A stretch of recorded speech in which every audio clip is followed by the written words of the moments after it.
reúne aquí en Barcelona las actividades del LIBER y también en estas 3 tertulias patrocinadas por la Agencia de Cooperación Internacional, Cuadernos Hispanoamericano, un diálogo con 2 novelistas de la misma época, los 2 nacidos en América, uno Jorge Eduardo Benavides en 1964 en Arequipa y Jordi Soler en 1963 en México, en Veracruz, de padres, Jordi Soler, de padres españoles, catalanes, que se exiliaron tras la guerra civil en México y por lo tanto pues, compartieron pues, mitos e historia y penas, nostalgias, ilusiones sobre esa guerra perdida, ¿no? Que es justo como tituló Jordi Soler las tres novelas, las 3 novelas que habla precisamente, que trata con humor, ironía y mucha inteligencia todo lo que tuvo que también vivir como niño y que de alguna forma formó parte de su imaginario y de sus reflexiones. Jorge Benavides comenzó a escribir en Perú, en Lima, pero desde 1990, 91, ¿no? Pues vive en España, primero en Tenerife, donde estuvo muchos años, 11, y luego en Madrid. Los 2 tienen también esta característica que me parece muy interesante, un poco de trasladar el imaginario, ¿no? en lugares distintos. Es decir, que lo que permanece siempre es si permanece, lo que se sostiene es la literatura. Los 2 nacieron en América, pero viven en España, y en el caso de Jordi, como acabo de decir, tienes el viaje de ida y vuelta, no suyo, pero sí de sus padres, de su familia, y en ese sentido su diálogo yo creo que es enormemente rico.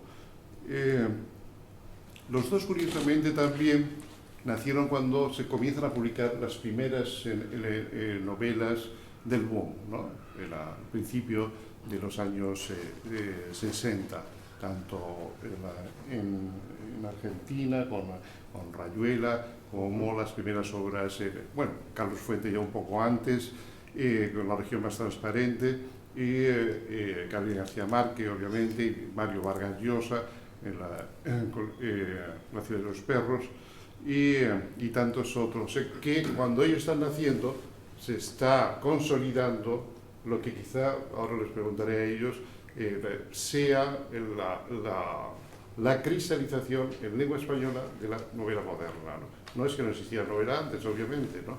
Pero quizá no había alcanzado, ¿no? esta lectura, ¿no? de la tradición novelística europea hasta ese momento. Y entonces, lo primero que me gustaría saber es cómo se definen ellos en relación a esa herencia, esas lecturas del boom. Quiero comenzar por Jordi. Bueno, me defino en un territorio ambiguo directamente. Estoy absolutamente de acuerdo contigo en que las novelas del boom subieron de escalafón a la literatura en español, porque antes, digamos, de 100 años de soledad, la literatura en nuestra lengua era una literatura folclórica, ¿no? A partir de esa novela, el mundo volteó a ver a los escritores que escribían en español con énfasis en los latinoamericanos que llevaban ventaja sobre los escritores españoles de aquella época, por razones históricas, porque había una dictadura, porque era complicado publicar aquí, pero también porque la literatura latinoamericana está compuesta de muchos países y de muchos millones de personas. Entonces, de pronto se tienden a comparar las dos literaturas, la española y la latinoamericana, como si fueran universos parecidos, y no es verdad. Y hay 18, 19 países produciendo literatura buena o mala, y aquí es España ya, ¿no? Dicho esto, yo tuve una experiencia casi mística cuando leí por primera vez a Gabriel García Márquez, porque me pareció que estaba inventando algo que curiosamente tenía mucho que ver conmigo, porque yo nací en un territorio bastante parecido al Macondo de García Márquez, ¿no? Donde yo nací era una plantación de café donde había los habitantes originales de esas tierras indígenas, había animales exóticos, historias delirantes que eran verdad, y había un elefante encima en la plantación de café donde yo vivía. De manera que cuando leí 100 años de soledad, me pareció que había un universo que también era mío. Después,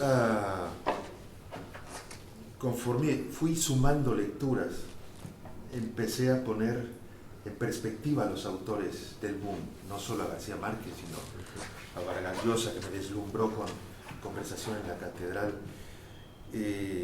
a Onetti, que sigue siendo mi ídolo, es el escritor que rescataría de todo el boom. En fin, a todos ellos los fui poniendo en perspectiva porque, como buen lector latinoamericano, siempre veía con un poco de desdén, a pesar de esto que he dicho, la literatura que se hacía en mi idioma.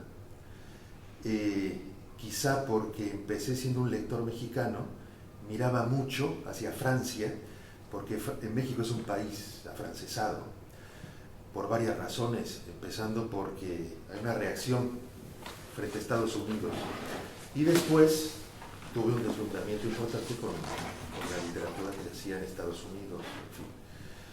De manera que la ambigüedad consiste en esto. Hubo un gran deslumbramiento al principio, después un abandono total, porque me dediqué a leer autores franceses y autores en inglés. Y últimamente he regresado a ellos, ¿no? He regresado mucho a Vargas Llosa, también bastante a García Márquez. Ahora me gusta hasta Memorias de mis putas tristes, que cuando salió me pareció una desgracia de libro. En fin, en esa ambigüedad estoy. Me parece muy interesante lo que comenta Jordi, porque además, como somos de la misma generación, escucho lo que él dice y escucho también mi propia trayectoria, ¿no? Estaba a punto de preguntarle a qué edad los empezó a leer, porque supongo que será más o menos el mismo deslumbramiento, y creo que es lo que nos ocurre generacionalmente.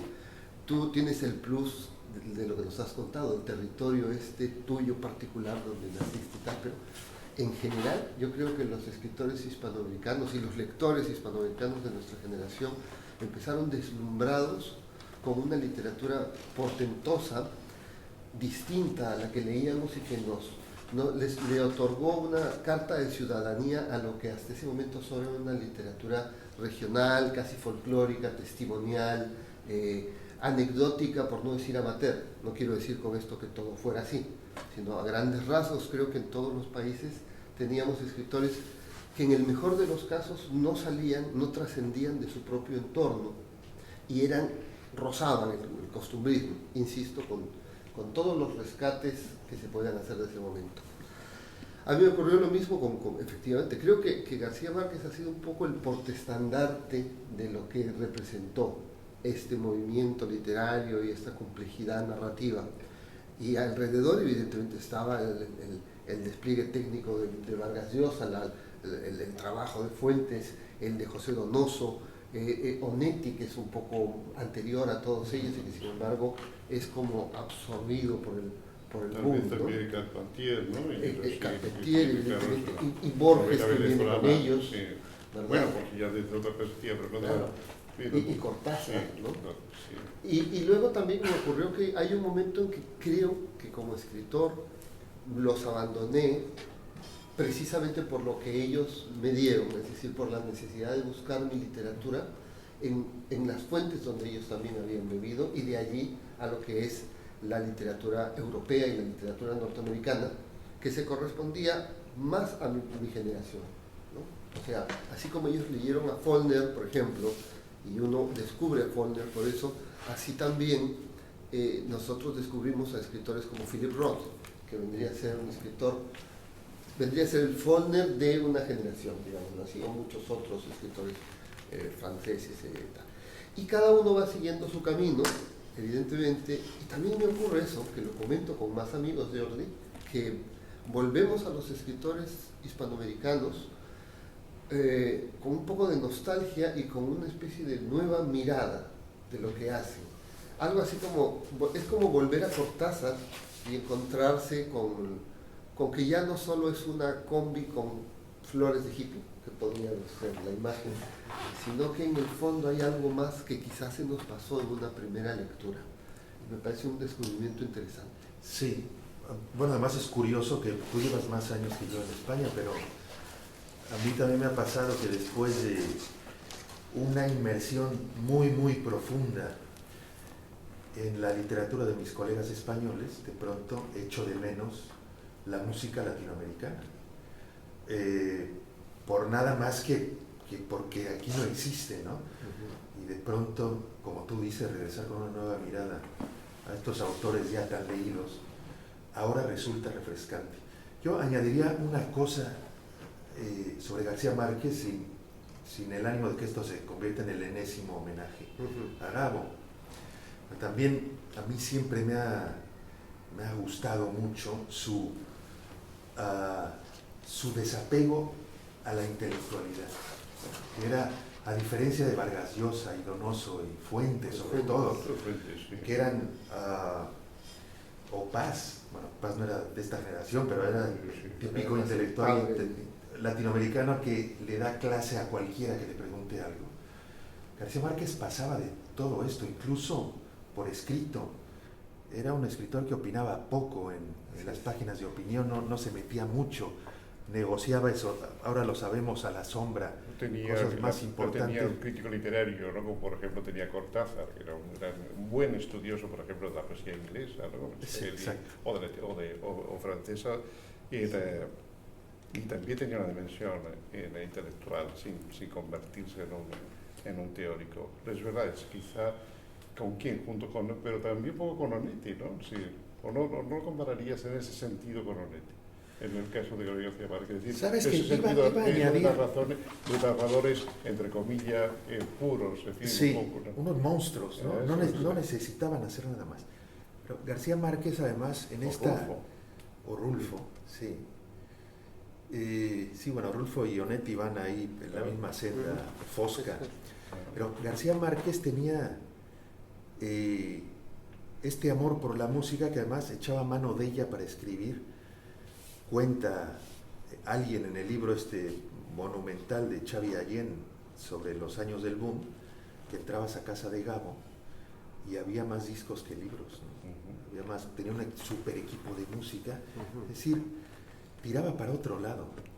Bueno, Cortázar también, era bueno, músico, ¿no? En fin, la música está en todas sus obras, uno de sus mejores cuentos, los más memorables. Lo que pasa es que luego Cortázar tiene un filón académico muy espeso. Muy espeso. Sí, no, eso no se puede. Sí, muy distintos en cuanto, los dos son, la música es muy importante, pero creo que, como plantea Jordi, en García Márquez parece ser el sustrato sobre lo que él escribe, como un impulso, como una forma de escribir, mientras que en Cortázar es un ejercicio intelectual, sofisticado, pero muy incorporado, ¿no? Porque estas dos figuras que son Borges y que son Cortázar, que además han sido como un contrapeso, yo siempre he tenido la sensación de que si Borges te enseña el espejo, ¿no? Que es su planteamiento, Cortázar lo pasa y vuelve porque se lo toma también todo mucho más, de manera más coloquial, de manera más... Él no necesita la erudición, es un poco... Él conoce de lo que conoce, y se mete en ese mundo complejo. Asistido, ¿no? por el demonio de la analogía, todo lo que leyó también y aprendió los surrealistas, ¿no? Pero uno nunca siente uno de el los carácter pocos que el surrealismo Y el jazz muy importante, también, ¿no? ¿no? El jazz es juguetón. Sí, Sí. exactamente. Puede hacer variaciones y sospechar, ¿no? De lo que hay siempre esa sospecha un poco experimentada, ¿no? Con respecto al peso de la realidad, ¿no? Ese tipo de cuentos o de historias que lo que está pasando siempre está un poco detrás de lo que vemos, ¿no?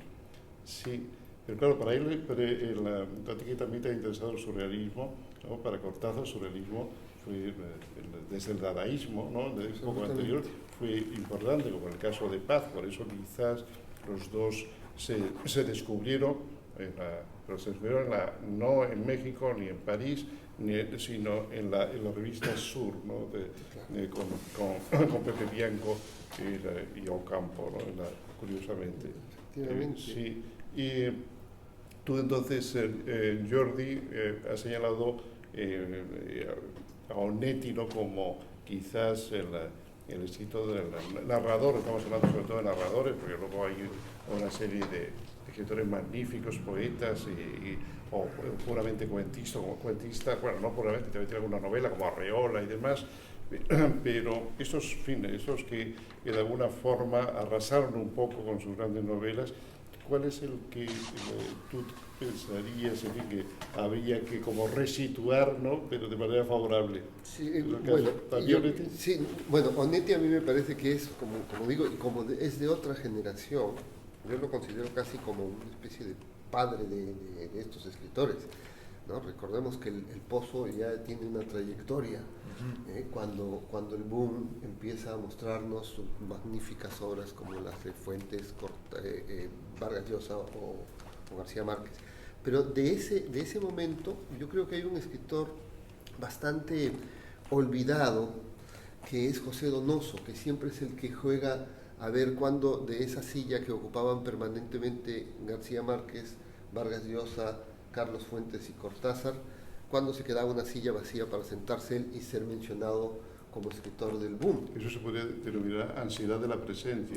Sí, efectivamente. Creo que hay una cosa así en un escritor que para mí es uno de los mejores, es un escritor que tiene pequeñas novelas, tiene una novela monumental que es El obsceno pájaro de la noche, tiene un cuerpo muy sólido narrativo, ¿no? que sin ser un escritor desconocido evidentemente no tiene la presencia de los otros escritores y yo creo que los lectores del boom deberían hacer una nueva visita a una literatura tan personal y tan poderosa al mismo tiempo como la de este chileno, ¿no? Ahora, ¿no crees, Jorge, que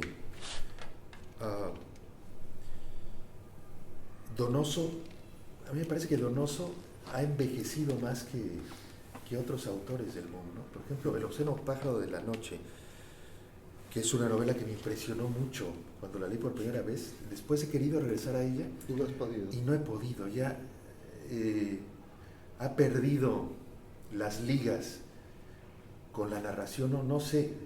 Bueno, lo simplifico así, me parece que esa ha envejecido. Hay puede que otras, sí, ¿no? Yo he tratado de leerla, es una novela de esas que a uno lo deslumbran de una manera por motivos particulares, hay un momento en que uno lee y tal, pero creo que esa visita que le debemos está además en muchos cuentos y en muchas pequeñas como El lugar sin límite, o Este domingo, o Cuatro para Delfina, donde además él se acomoda en un territorio muy personal, que es un universo en descomposición, en estado permanente de catástrofe social, quiero decir, del individuo que se va convirtiendo en un personaje cada vez más outsider, ¿no? del asomo, ya no de la pobreza en una sociedad, sino una especie de oleada de descomposición en los personajes, que me parece un mundo muy poco transitado. Probablemente lo más cercano a él, con otra manera de contar, es Álvaro Mutis, otro grandísimo narrador. La Suma de Macrol el Gaviero es un monumento de novelas. Y gran poeta, yo creo. Y gran poeta, además. Realmente magnífico. Que no es muy habitual. Sí. No es muy habitual ese gran narrador con gran poeta entre... No. Tenemos a Víctor Hugo, pero en fin... de los nuestros más cercanos. de los nuestros... Sí, no me imagino la poesía de Vargas Llosa, por ejemplo. No, yo tampoco, pero escribió, ¿no? unos poemas... De la que él suele renegar. Sí. Y luego están todos estos otros escritores que surgen inmediatamente con obras, no sé si con una voluntad de marginalidad, que no lo creo, pero sí distinto, como puede ser el mismo Arreola, un poco el rebufo de Borges y obviamente de mucha poesía francesa, por otro lado, pero también gente como Salvador Elizondo, ¿no? En fin, un escritor que para España, en fin, nunca ha existido, ¿no? A pesar de que se trató de publicar aquí, yo creo que incluso publicó Farabeuf, el Hipogeo Secreto, en fin, alguno de esas 4 novelas que tiene, que no son muchas, que son, a mi juicio, perfectas, ¿no? Sí, en cuanto sí. a estructura, en cuanto a el equilibrio entre lenguaje y narración, en fin, y al mismo tiempo son un maravilloso, ¿no? el laberinto, ¿no? de la inteligencia y de lo imaginario, ¿no? Pero, en fin, no ha viajado muy bien, ¿no? No. De hecho, hay muchos casos así. Yo recuerdo ahora a Daniel Sada, Sí, un autor extraordinario. Por ejemplo, Sí, más joven, pero otro caso de... que con todo y que ganó el premio Herralde y tal, Sí. nunca ha pintado, y a mí me parece una de las mejores prosas de la lengua. Ya se murió el pobre, pero un pero- gran desconocido. un gran A desconocido. pesar de que sí, que Verde publicó varias de novelas suyas. Sí, hombre, Sí, circulan, las encuentras aquí en las circulan, librerías, sí, pero sí, no hay eco. Claro. sí. Algo similar, no tanto evidentemente, porque el tiempo lo ha ido rescatando, es lo que pasó con mi compatriota Julio Ramón Bueno, Ribeiro, Ribeiro, exactamente, Exacto. sí. también que tiene Sí. solo sus cuentos y sus prosas apátridas Prosa son Pátrida, maravillosas. sí. Se publicaron una antología. Yo cuando tenía, no sé, 18, 19 años, leí, publicado aquí en Barcelona, en Cuadernos Ínfimos de Tusquets, ¿no? Una pequeña antología de prosas apátrida que me sorprendió y luego ya lo seguí, su Digamos que diario, a él y también un escritor del mismo coetáneo completamente de Vargas Llosa, de hecho compartieron, ¿no? Podría haber sido por méritos propios Sí. del boom, ¿no?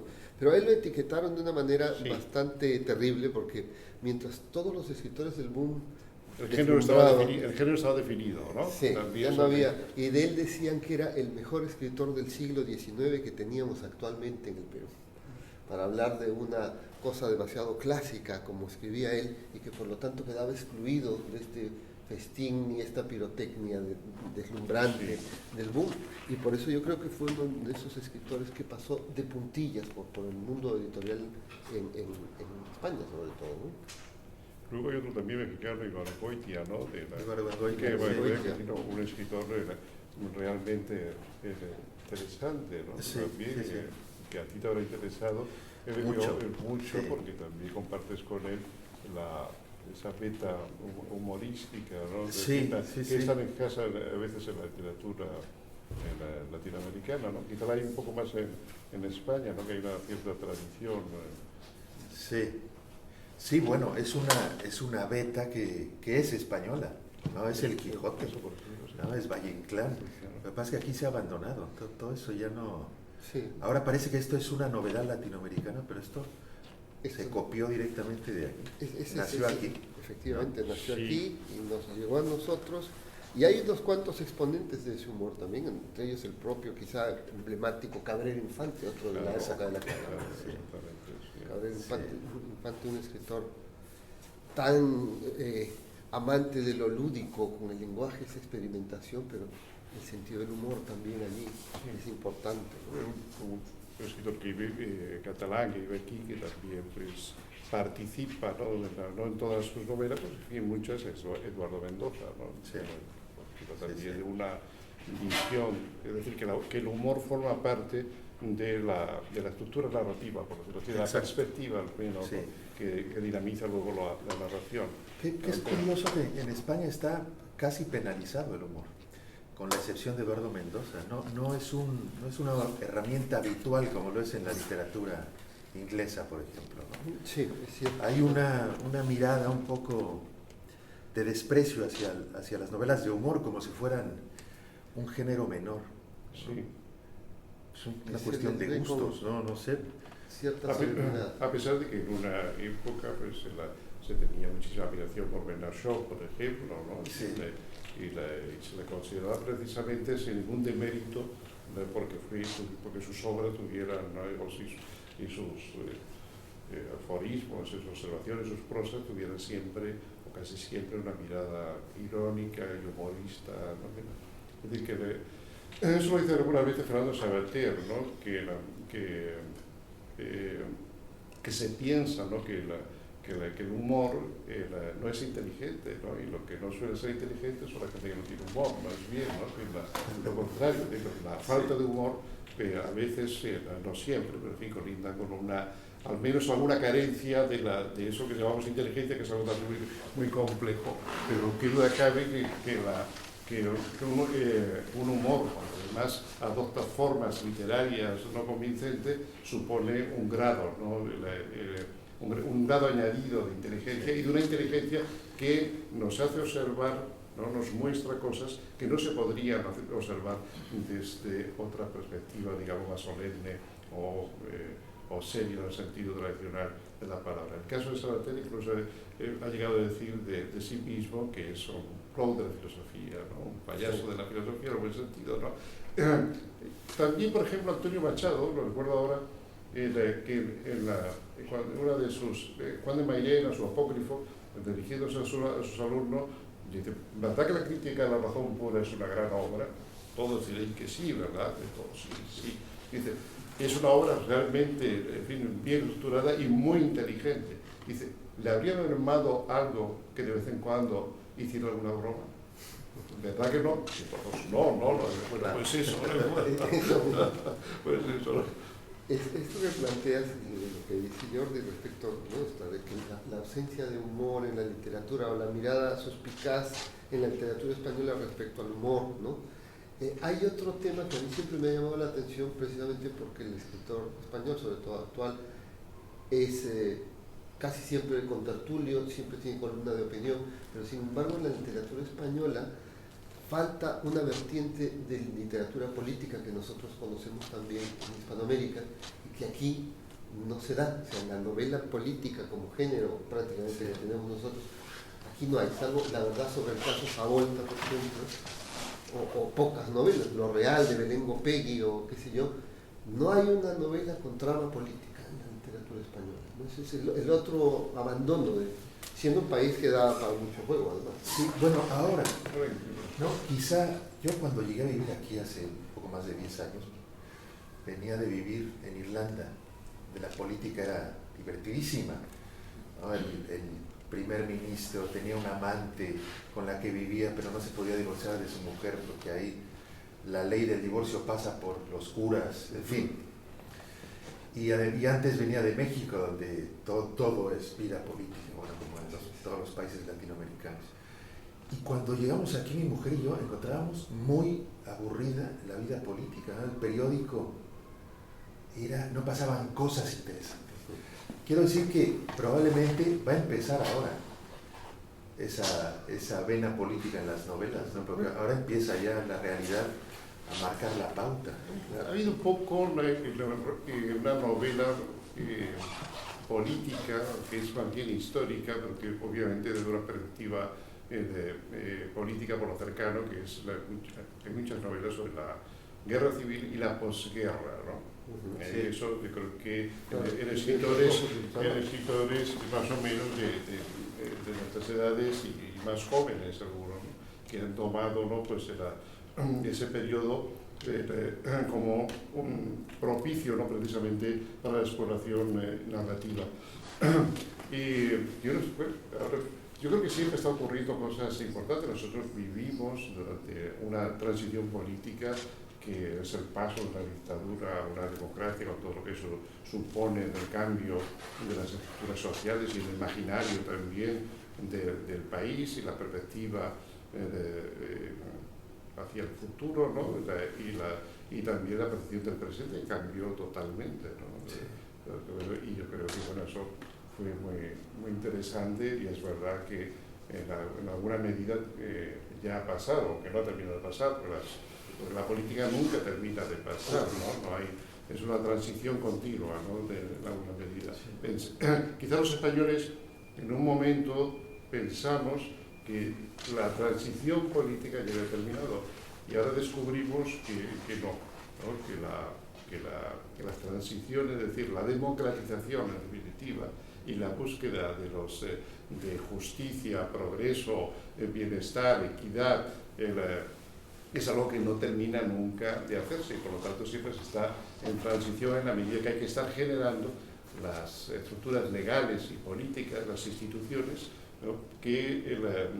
Democráticas, obviamente, que estén propiciando todo eso. Así que quizá estamos descubriendo que la historia continúa, ¿no? Sí.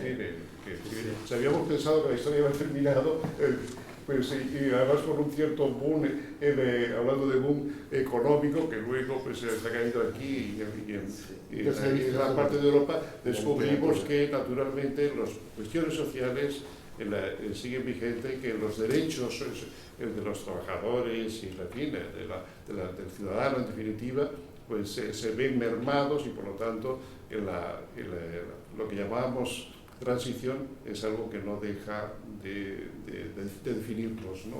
Políticamente. Y yo creo que, bueno, que ojalá sea más interesante en el sentido de que nos interese más. Sí. Bueno, quizá, es que ahora que estás diciendo esto, quizá habría que matizar, porque es verdad que sí, bueno, está la crónica de un instante de Javier Cercas. Lo que sucede, cuando menos en México, es que editoriales como Random House viven de los libros de política. Es decir, todos esos libros mantienen luego las novelas, y esto en las librerías hay grandes estanterías con solo novela política. Es decir, es una manía, ¿no? Por eso parece que aquí no hay, ¿no? Por aquí, si buscas bien, hay, pero no es esta potencia de la novela, el cotilleo político que hay en México, que es tremendo. Pero es un poco, creo, lo que a remolque de lo que dicen, que efectivamente una sociedad, porque la guerra civil es ya de por sí un género, ¿no? O sea, tiene sus propias pautas, si se quiere. Yo creo que lo que ha ocurrido es un poco lo que se está diciendo, que ahora estamos despertando de la fiesta de la transición, dándonos cuenta de que todo sigue estando por hacer, y hay un desencanto que evidentemente se va a ir reflejando cada vez más en la literatura, ¿no? Yo me refería a esa asimetría que hay entre el escritor español que opina de política constantemente en las tertulias, en las columnas, etcétera, y que sin embargo no se ve reflejado en una literatura proporcionalmente política, ¿no? Y el otro tema que a mí me parece fascinante es el de la migración, el de los escritores que empiezan a surgir, ya no, por ejemplo, como el caso de Jordi, ¿no? Tu regreso, tu mirada mexicana, ¿no? Sino de los chavales que ahora están en el colegio y que a la vuelta de 10 años empezarán a ser los escritores españoles de origen polaco, rumano, chino, marroquí o hispanoamericano. Bueno, y probablemente ese sea también varios de los temas, ¿no? que tendrá que abordar la literatura española, ¿no? Que es la presencia de esa diversidad, ¿no? de inmigrantes, tanto latinoamericanos como europeos, chinos, ¿no? Obviamente, que forman parte, a veces de manera un poco excéntrica, en el caso, por ejemplo, de los chinos, porque son excéntricos al desenvolvimiento cotidiano, ¿no? Salvo que ellos están estáticos siempre en un lugar, pero bueno, es una presencia sin duda importante y que apenas forma parte de nuestra literatura. Es decir, ni siquiera hay un periodismo de investigación, tipo que se hace a veces en Inglaterra o en Francia, ¿no? Apenas existe. Es decir, convivimos con ellos de manera bastante que suscita las conversaciones, como tú dices, ¿no, Jorge? Pues comentarios, pero que luego no se llevan, ¿no? a la literatura. Más bien se agota en el comentario, pero no se lo ve su especie literaria, ¿no? Y eso yo creo que es puede ser, en fin, si no se hace una pérdida, ¿no? Para nuestra literatura, que puede perder realidad, ¿no? Claro. realidad sin haber ganado tampoco la imaginación, en fin, porque no tenemos a Stevenson apenas últimamente entre nosotros. Sí. ¿No? Y yo creo que para ir finalizando un poco, en relación a lo que hemos hablado antes, tratar es un poco de definir vuestras tareas literarias, es decir, el ideal de alguna forma de vuestras novelas, en relación a todo lo que hemos definido antes, porque se ha hablado de una novela, de novelista, más o menos en el narrador puro, pues, ¿no? Del Gabriel García Márquez, del coronel, no tiene quien escriba un relato pues, realmente perfecto, ¿no? Que ahí no sobra nada y comienzas a estar sostenido desde la primera línea y que no tiene esa dimensión, digamos, moderna, que es la introducción de la ironía, ¿no? No es propiamente una obra cervantina en ese sentido, no se desdobla, no hay otra voz que rompe el discurso y cosas así. O en el caso, por ejemplo, de la penetración en el mundo más oscuro, ¿no? de las emociones, como es el de Onetti. Y el otro lado, ¿no? Que es, aunque Mario Vargas escribió un libro, ¿no? sobre la novela de Onetti, Mario Vargas es el lado contrario, es donde es el hombre que se preocupa por los problemas políticos de la clase media, sobre todo peruana, ¿no? Hay otros, de Lima, sobre todo, hay otras novelas que han tocado temas de carácter histórico, social, pero cuya obra, digamos, en fin, no sé, quizá no tiene ese misterio que puede tener Onetti. La complejidad está expuesta, ¿no? Por decirlo así. O el caso de Carlos Fuente, que trata de hacer la obra balzaquiana, ¿no? En fin, de responder de manera poliédrica a la totalidad de lo existente, ¿no? Casi, ¿no? No sé cómo definirías un poco bueno, tu tarea. Yo me sitúo en los lectores y por tanto en los escritores cuya preocupación principal es el estilo. Las historias que cuento, aunque he contado unas muy gordas sobre la guerra civil y el exilio, son lo que menos me preocupa. Me preocupa la forma en que se cuentan, ¿no? Creo que soy un escritor de oído. Me preocupa cómo se oye lo que estoy escribiendo y si no suena bien, no importa que esté bien dicho, ¿no? Tiene que sonar bien.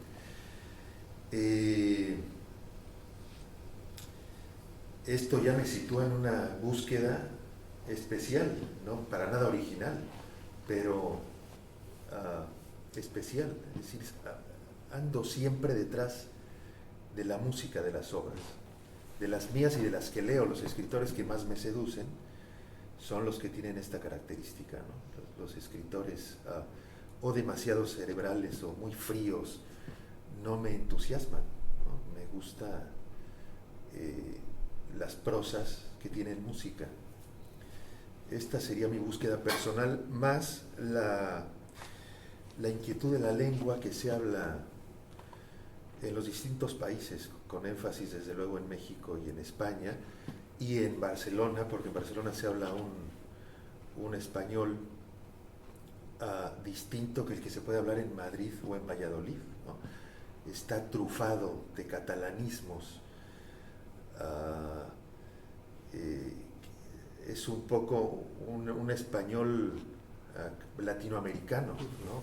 En el sentido de que tira de palabras que no son propiamente del idioma.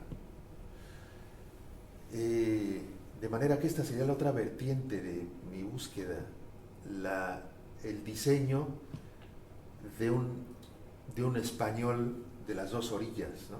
Transoceánico. Me preocupo siempre por incluir mexicanismos, españolismos, catalanismos, y si tú dices uno y te lo puedo robar, pues incluiré peruanismos, ¿no? Esta sería la idea. Sí, pero esa música busca una forma y esa forma tiene contenidos finalmente, sí, claro, ¿no? Claro, entonces hay una gravitación de alguna forma hacia ciertos temas, ¿no? Sí.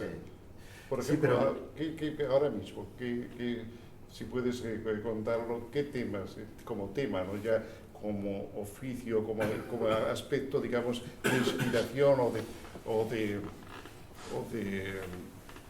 de poética, sino, en fin, ¿qué temas ahora mismo estarías trabajando? Pero hay uno que queda clavado como ejemplo, que estoy haciendo ahora. Estoy haciendo un texto largo que no sé si será un cuento o una novela, porque nunca hago un esquema, siempre voy a partir de ese sonido, se empieza a desarrollar la historia, nunca sé hacia dónde va a ir. Pero esta es la historia de un hombre al que le roban 2 vacas en la plantación de café que posee. Esto ya es autobiográfico, porque yo nací en un sitio así, y va a buscar estas vacas que se las han llevado un pueblo de gente hostil, ¿no? Porque alrededor de la plantación había los otomíes, que eran, digamos, la etnia amable con la que trabaja, de la gente que trabajaba en la plantación, pero ya selva adentro había un pueblo hostil que solo salía a robar cosas y regresaba, y era de muy difícil acceso. Y este personaje va a buscar sus vacas porque le han robado siempre gallinas, una podadora de césped, pero ahora las vacas ya le parece demasiado, y que si no va por ellas, después van a venir a quemarle la plantación. Al que va a buscar a este pueblo en el corazón de la selva, una cosa conradiana. Y durante muchos días le estuve dando vueltas a la manera en que iba a contar esta historia, y hubo una palabra, una nota musical que me hizo encontrar el hilo. Empecé a buscar etnias de Veracruz. ¿Cómo se llaman esos que se robaron a sus vacas? Y vi con una etnia que se llama los popolacas. En cuanto escribí popolacas, ¡pum!, se abrió toda la narración. Nace de una nota, y a partir de ahí compones la historia. Sí. ¿Y en tu caso, Jorge? Bueno, le he escuchado con mucha atención a Jordi, porque para mí es una imposibilidad, pese a que yo busco esos escritores. Cuando los leo, me gusta mucho el estilo, me gusta cuidar muchísimo la prosa. Me parece que un escritor descuidado es como lo peor de nuestra profesión, es el envilecimiento de un oficio que es de orfebrería sobre todo, ¿no? Que es contar con precisión, que es contar con el gusto por la palabra, pero siguiendo una trama, porque cuando yo leo novelas me encantan las peripecias, me gusta que ocurran cosas. A mí, yo realmente nunca sé hacia dónde voy a ir. Yo empecé escribiendo una trilogía de novelas políticas, en un contexto muy claro, en el Perú de los años de Alan García, y que se va a la época del dictador Velasco en los años 70, Iván Fujimori, por una preocupación también para mí importante, que era lo que ocurría en el país, pero no por un diagnóstico frío de eso, sino por un cabreo de lo que pasaba, y mi manera de expresarlo era contando esas novelas. Y después fui abriendo una vertiente distinta porque fui descubriendo otras cosas. Fui descubriendo con otra novela, por ejemplo, Un asunto sentimental, que salió el año pasado. De pronto sentí la necesidad de escribir un libro de viajes, y al ver que me era imposible escribir un libro de viajes, decidí escribir una historia de amor. El amor es muy difícil de contar literariamente, porque siempre tiene el riesgo de convertirse en algo excesivamente meloso y edulcorado, ¿no? Es un riesgo literario. Y al final se juntaron estos dos intereses para dar una novela de amor que ocurre en varias ciudades, ¿no? En 12 ciudades. Y posteriormente me encontré con algo que jamás pensé que iba a hacer, que era una novela como la que tengo, que es una intriga histórica. Pese a que a mí me gustan las novelas históricas, por ejemplo, Creación de Gore Vidal o Memorias de Adriano de Marguerite Yourcenar, es decir, ¿no? Esas novelas que tienen un fondo histórico, pero que al mismo tiempo trascienden el mero hecho anecdótico de la historia, ¿no? Y siempre las he leído con mucho fan, pero nunca pensé que iba a escribir por ahí. De manera que yo creo que tengo un proyecto bastante abierto, donde lo que prima es siempre la curiosidad sobre la respuesta del individuo ante el acontecer de su entorno, ¿no? Su vulnerabilidad, digamos, frente a los acontecimientos. y por otro el rigor y el cuidado que yo pongo a la hora de escribir, que quiero que se note, ¿no? Porque me parece que es una manera, la única posible para mí de encarar mi oficio, que es escribir lo mejor que pueda, buscar esas palabras, buscar esas frases que trabajas una y otra vez hasta que van floreciendo, ¿no? Y vuelvo y remato con esto, ¿no? Para mí no hay nada peor que los escritores desprolijos que creen ingenuamente que la historia es superior a la palabra que la designa y que la cuenta. Pues no hay eso, ¿no? Es como un cantante que canta mal, ¿verdad? Pero que todo el mundo pues, oye sus músicas, ¿no? Es una tortura. Y sin embargo, es verdad que muchas veces se premian y se prodigan libros que están realmente mal escritos, que es una contradicción terrible. Un pianista que toca mal, todos los músicos saben que tocan mal. Sin embargo, dentro de nuestra devoción y profesión, ¿cuántos escritores hay que realmente escriben mal? Quizás se me ocurre porque la historia misma, incluso a veces con falta de ortografías y de concordancia, dice algo, ¿no? que tiene que ver con la grandeza literaria, ¿no? y que por ahí quizás se pueda sostener, ¿no? Y de hecho hay escritores que desde un punto de vista del mismo, como siempre se pone este ejemplo, el mismo Baroja, que no es que escribiera de manera demasiado desprolija, ¿no? Pero sí es verdad que comete de pronto errores de falta de artesanía, y sin embargo era capaz, ¿no? de contar historias como pocos entre los españoles, digamos, de su tiempo. Curiosamente, cuando salía eso, la perfección de un Flaubert, ¿no? digamos, ¿no? que es un poco el paradigma, ¿no? de la perfección de la línea, no porque escribiera páginas, sino porque escribía digamos, cada palabra con un peso, ¿no? propio de la percepción de un poeta. Cuando salía la capacidad para contar una historia como La educación sentimental o Madame Bovary, ¿no? en la cual forma y contenido, ¿no? son indisociables, bueno, pues yo creo que se habla de verdadera literatura y literatura memorable, y por lo tanto literatura que podremos recordar, como hoy hemos recordado algunos de los escritores, ¿no? de los años 60 que de alguna forma pues también os ha hecho a vosotros hacer en alguna medida vuestra propia obra, ¿no? Así que nada, muchas gracias a todos y buenas noches.